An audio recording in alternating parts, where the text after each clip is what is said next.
دن جمعے کا تھا، مہینہ رمضان کا تھا، رات لیلۃ القدر کی تھی، اللہ نے ہمیں اپنا ذاتی مکان عطا کر دیا ہے۔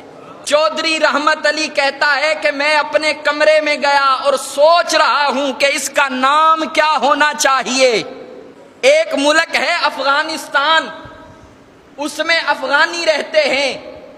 ایک ملک ہے ہندوستان، اس میں ہندو رہتے ہیں۔ ایک ملک ہے انگلستان، اس میں انگریز رہتے ہیں۔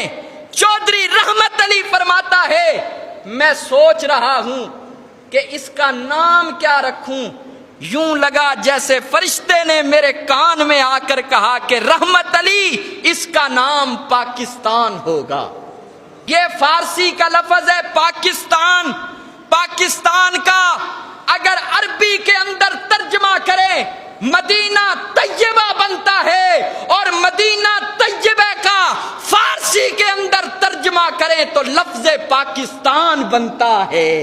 ایک جملہ دینے لگا ہوں، پہلی صدی کے اندر مدینہ طیبہ کی بنیاد لا الہ الا اللہ پر رکھی گئی، 14ویں صدی کے اندر پاکستان کی بنیاد بھی لا الہ الا اللہ پر۔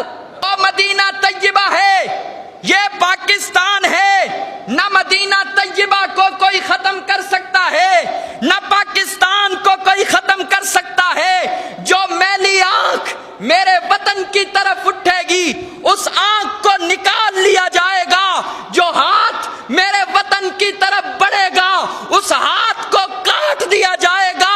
مودی سرکار سن لے، گائے کا پیشاب پینے والی قوم زمزم پینے والوں کا مقابلہ نہیں کر سکتی۔